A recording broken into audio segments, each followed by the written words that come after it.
Hello, ladies and gentlemen. This is Carlos Phoenix, and today I am with Chad and Matt out in Long Island, and we have lots to talk about.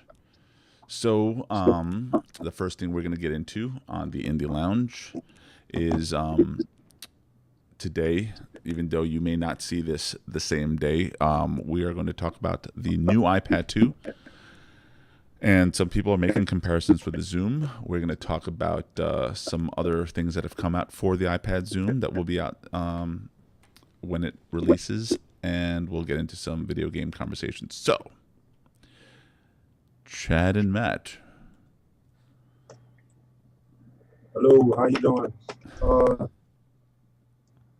right, so hold on. Let me start off the conversation. All right, so today Apple released the iPad 2. It was a big production. Steve Jobs was present, had a standing ovation. That was pretty awesome to see that he's at least well enough to do a presentation. He was a little winded. I did hear his, breathing a little heavier when he was speaking, but it's good to see that at least he's doing well, or at least as well as could be expected considering the situation for him. That being said, the iPad 2 was shown, and you had mentioned an article to me from the Android community, and they're going to be talking about, or they were talking about, the Motorola Xoom and the iPad 2. So tell me a little bit about the article. Well, it seems like, considering this is the Android community, the link that I looked up, they were, I guess, kind of really pushing, the Xoom Motorola tablet. From what I see from the specs, though, that the iPad, the only drawback from the iPad is that they don't have the flash. But as far as everything else, everything seems pretty much comparable. What drew my attention, though, is the two cameras, the one on the back and the front that has the HD 720 PHD with the 30 frames per second video. Considering that Chad and I will get into the film industry, hopefully be doing some shorts and so forth, that this is something that's exciting, and looking forward to using it. All right, well, let me touch upon some of that stuff. So Android came out with the Xoom. Motorola came out with the Xoom using the Android Honeycomb operating system. One of their biggest things they were touting, of course, the iPad 2 didn't exist at the time, and the Zoom's only been out for about maybe 2 weeks. But the Honeycomb operating system is the first operating system from Android that is supporting tablets and is not intended for their cell phones. That being said, it has a dual-core processor. It has the high-def camera in the back, and the Xoom has a 2-megapixel camera in the front.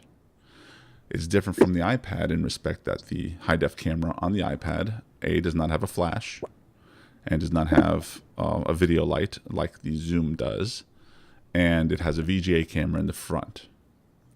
But the iPad also does support a dual processor, which is the new A5 chip that they'll be releasing, and in theory, it'll be competitive to the Xoom. Now, in terms of specs, and if you want to turn down your speakers a little bit, I do hear myself, I apologize. In terms of specs, we're looking at, and I don't know if you can see her clearly there, but Honeycomb has some interesting features in respect that Android is supporting the NVIDIA Tegra 2, which is a dual processor. It's supposed to push and accelerate their graphics. Apple's using their processor, the A5, like I mentioned. And the interesting thing that might be happening is that other tablets that will come out may not have the same processor as the Tegra 2. So we'll be looking out for that. That's one big deal, because games and stuff that'll be coming out, which is something they're touting, they're trying to push the ability for games to work well on the Xoom. They're touting this processor, and they're hoping that some people will join, especially since NVIDIA is known for video game processors. Right. Apple has that market right now. They just have been slamming any kind of gaming product out there that's handheld, and they've done a great job. It's going to be impressive to see what new gaming stuff comes out for the iPad 2, especially with the dual-core processor, and stuff like that. Again, the Xoom camera is better on the front than the iPad, but software is really the big difference. I mean, Steve Jobs was pushing how there's 65,000 applications on the iPad and 600 for the Android, and that's a huge lead that the iPad has. Both of them are pushing HDMI out, so that's going to be cool. I don't know how it works on the Xoom. I haven't seen how that works, so I don't know if you get to see the whole interface or only specific programs work with it. But they are saying in the iPad that all programs will be supporting the HDMI. So that's going to be cool too. Now, weight differences. The Xoom is a little bit heavier, weighing at 730 grams, and the iPad 2 is at 613 grams.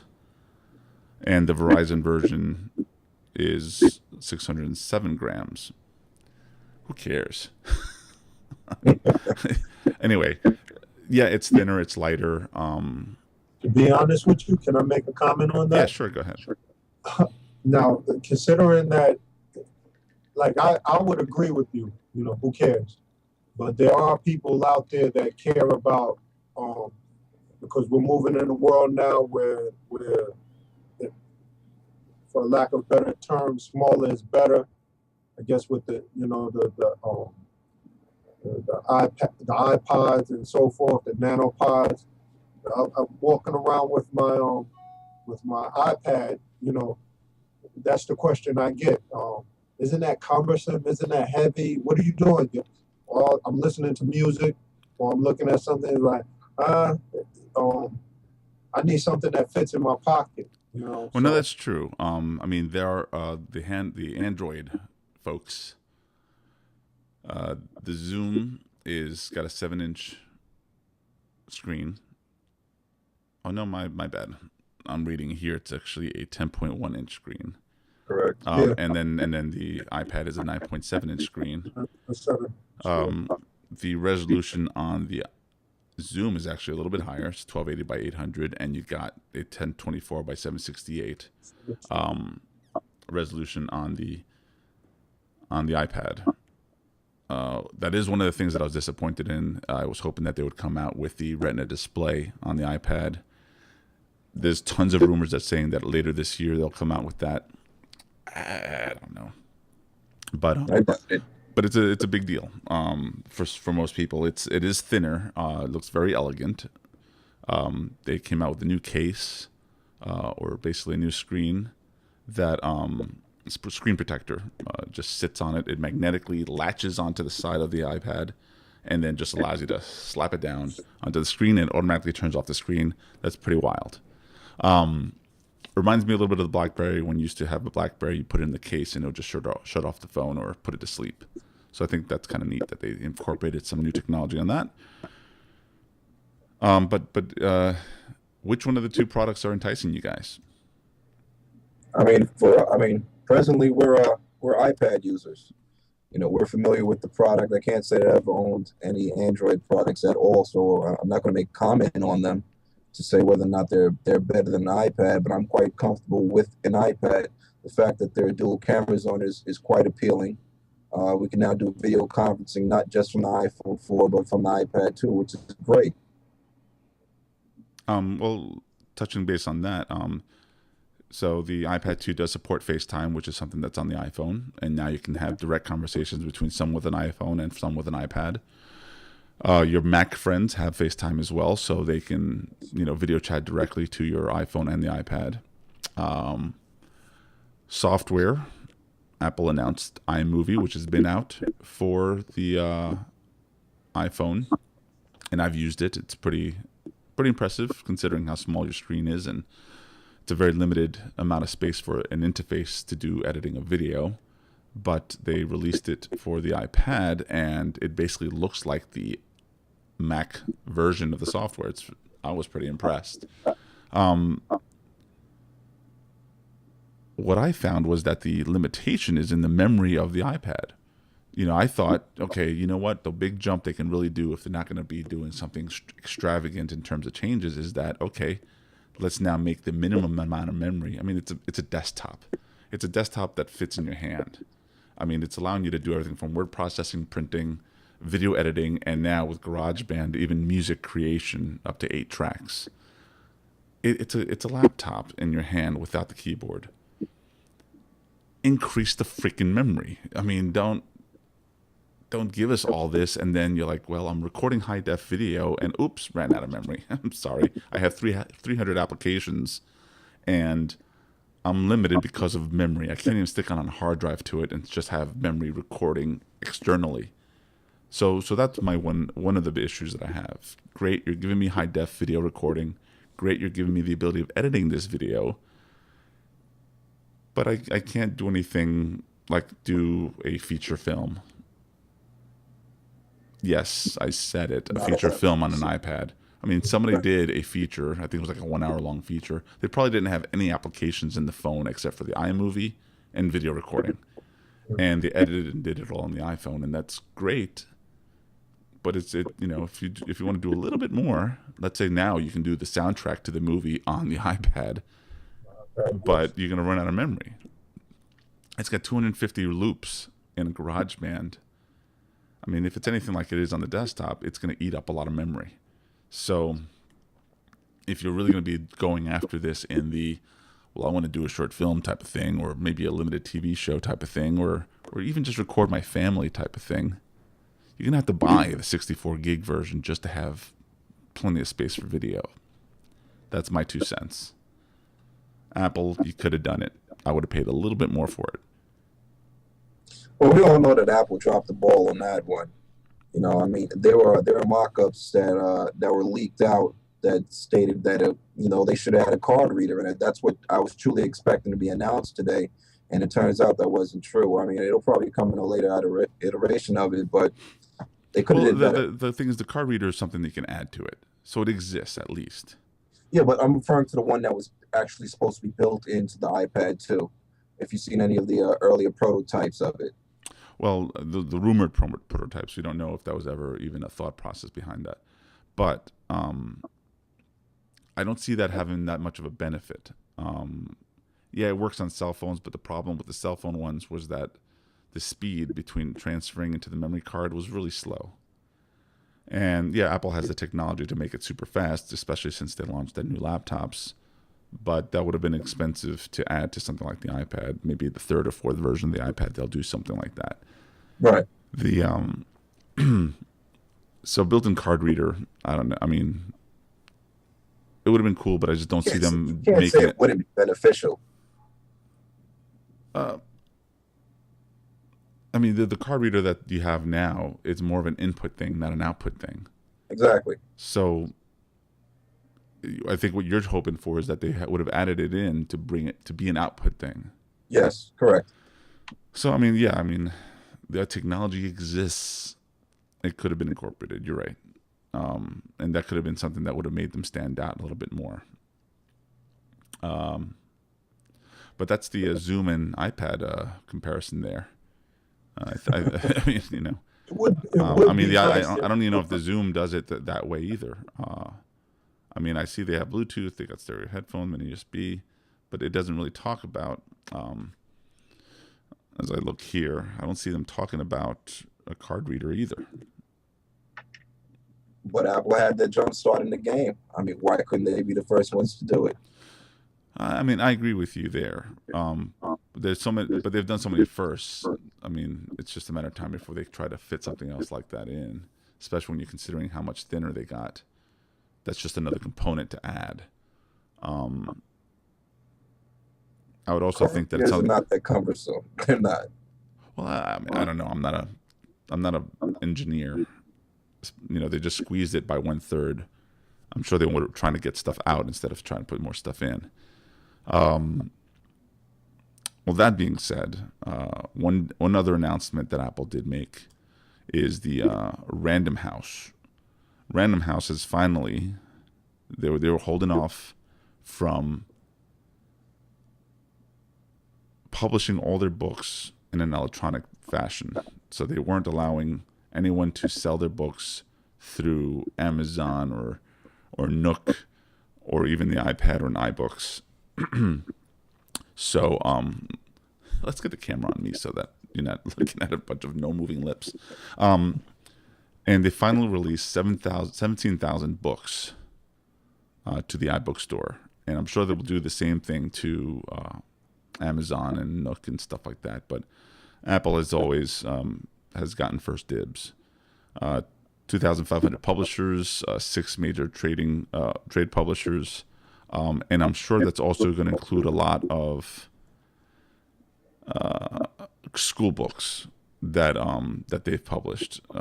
That's the next thing I'm looking to see, is how textbooks become the thing to be inside the iPad, and just really let the whole school iPad thing just become what it's going to become. It's inevitable. And schools are not going to go to a Xoom.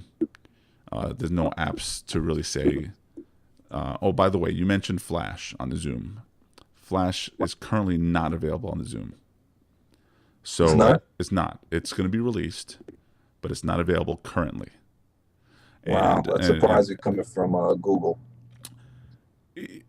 Whatever the reason, I'm not going to get into whatever politics, but and the only reason I know is if you catch the last episode of the Indie Lounge, I had New York Nick as a guest, and he has a Xoom. And so we did discuss that. He was kind of upset that it wasn't currently available. But and another episode that I did on the iPhone, which is also available on the iPad, and we've talked about it before, is Skyfire, the ability to watch Flash videos, which, by the way, Skyfire released an update today that allows you to see more versions of Flash videos on more sites. So, even though it's not a perfect solution, it's a option. And the fact that it converts it to MPEG-4 is cool because that's a little bit more standardized. So there. So Random House books, have a field day, go buy some. All right. Now, let me just take a sip. My apologies, my voice. By the way, ladies and gentlemen, and I'm only going to say this once, I am a Coke addict. So there. Said it. I admitted it. Coca-Cola and me, like this. Okay, so NVIDIA Tegra 2. We mentioned it. It's going to be on the Xoom. But Matthew, I think, wanted to talk a little bit about that. So go ahead, Matthew. Just looking at the specs in the Xoom and the iPad, and comparing the A5 processor, correct, with the NVIDIA chip. I don't know, it just got me to looking a little more and reading about the history on NVIDIA and their graphics, strength of their graphics card and which way it goes. So I asked that, kind of got from Carlos a little background about what's going on, the fragmentation you were explaining to me about, as far as chips being in certain components and how it's going to play out in the future as far as one of those. Okay, so to kind of elaborate a little bit further, Android is an operating system for the cell phone, and I'm sure most viewers know this already, so I'm not saying anything new. But Android phones do sell and outsell the iPhone, and with all the marketing and advertising and so much that we hear about the iPhone, one would think, wow, they've taken over the world and so on. Here's the catch. Even though Android, the operating system, sells more than the iPhone, no one company that makes Android outsells the iPhone.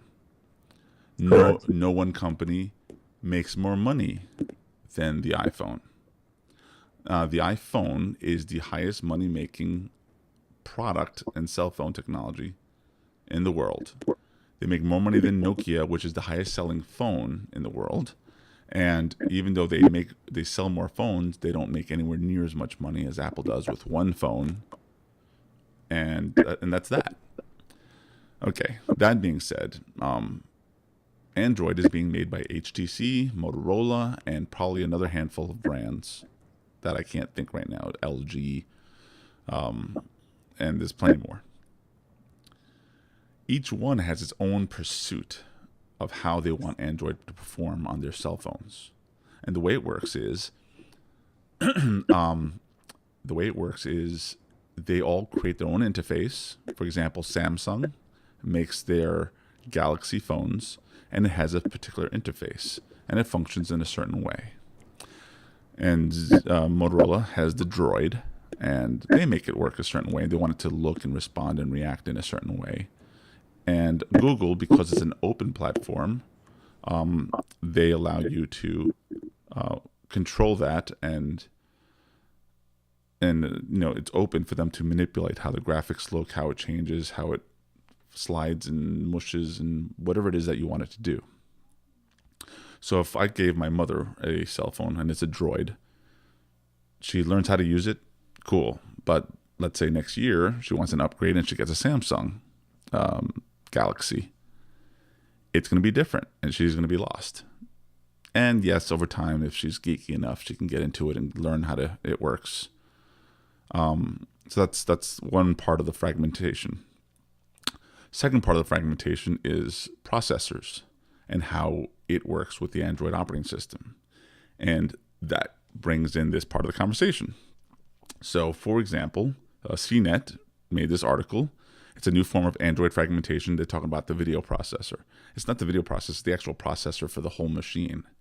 And what they've done is they've incorporated both the operating system portion of the graphics. It's the processor that runs not only the operating system but also the graphics combined. Unlike a machine like Windows, you have your Intel processor and then you have your graphics processor. Here they've combined the two.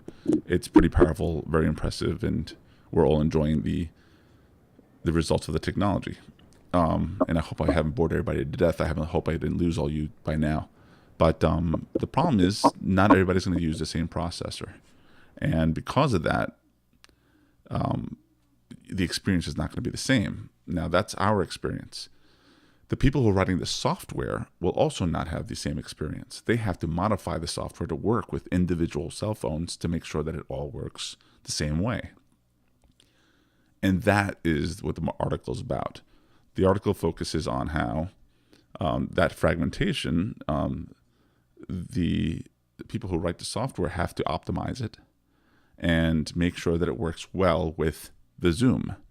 But eventually the Galaxy tablet's coming out, and HTC will probably come out with their own tablet or have already. And they're going to have to see what processors they have to modify their software with. So when you buy software, you have to make sure that when you buy it, it's compatible with your personal device. With the iPhone, there's just one type of device. So a lot more software, a lot more flexibility, and a lot more specifically good results. And that's basically that in a nutshell. Thanks for explaining that. No, seriously, it clears up a lot. I wasn't. Okay. Again, I think I hear the speakers. My apologies. So lastly, I think one of the things we wanted to talk about is, speaking of graphics and video games on all these tablets and stuff. Yep. So Mr. Chad is showing us Crysis Part 1. And the new Crysis is coming out, which is Crysis 2. So let me see if I can pull up a video for the purposes of introducing it to our friendly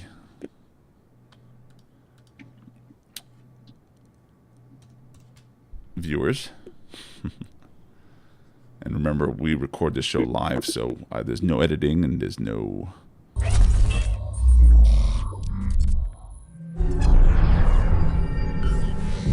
Ordinary men are but piles of flesh and bone. Too weak to stand against the enemy we now face. But with the nanosuit,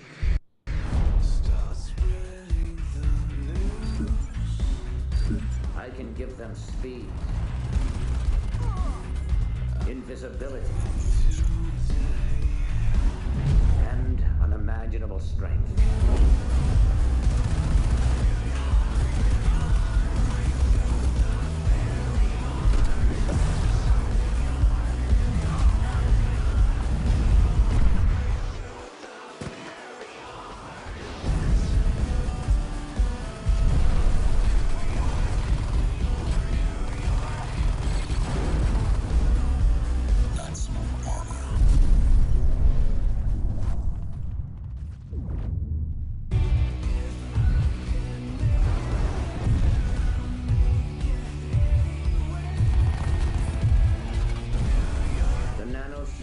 The future of our feeble species, and only you can finish what I started over a century ago.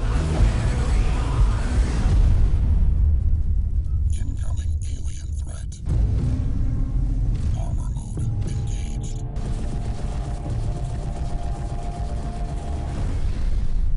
Critical threat neutralized.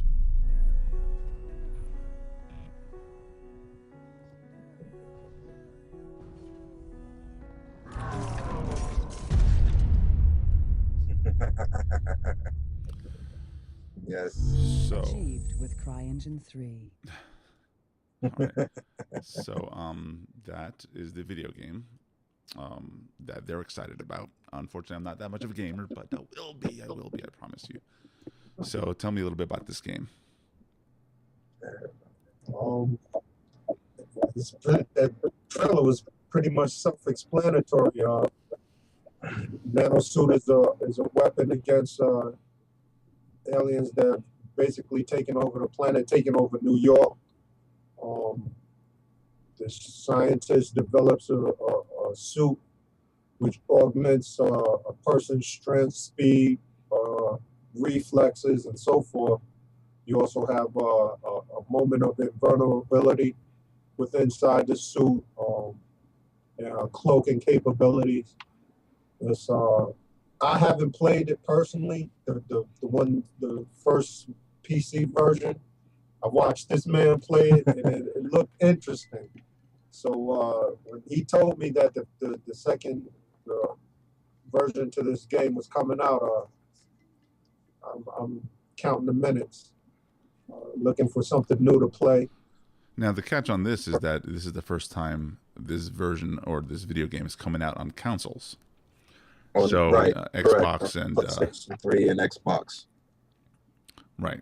It'll be coming out on PlayStation 3 and Xbox, and it's number 2. The first one was originally on PC. When this game hit, it crashed a lot of systems. Okay, it caused everyone to go out and have to upgrade their machines. All right, they thought they had a gaming system before. They found out it wasn't true. The first game takes place on an island in North Korea somewhere, where a special team is deployed to recover some scientists and to find out information on the alien artifact that's found there. At the same time, besides battling it out with aliens, they have to deal with North Koreans who also wind up having a nanosuit of their own, which the government's not pleased about, so you have to take those guys out. So I didn't get to play fully through the game, but the game is graphically intense. The gameplay itself is intense and pretty smart. It's real fun. Okay. Okay, so that's, I mean, the artifact. I mean, I've heard that word before. Dead Space, for example, relies on an artifact. So is there any similarities there? Very similar to that, yes. Okay. You know, So how does this, hold on, how does this artifact affect the world of the game? As I said, it's an alien artifact that's found close to North Korea on this fictitious island But the problem with this artifact, besides it being alien, is that there's in the game they're stating that it predated humans. In other words, this ship, whatever it was, this artifact, landed there way before we were ever on the planet. So technically, we have no claim to this planet, I guess they're saying. Got it. So now, when you've experienced this game, how did it affect you in terms of the gameplay? What's making it exciting? Why should everybody go out and get this thing? Well, playing number one, I mean, to start off, I just got my first high-powered system, and this was the first PC game that I've truly ever played. Went out, purchased, and came home and played.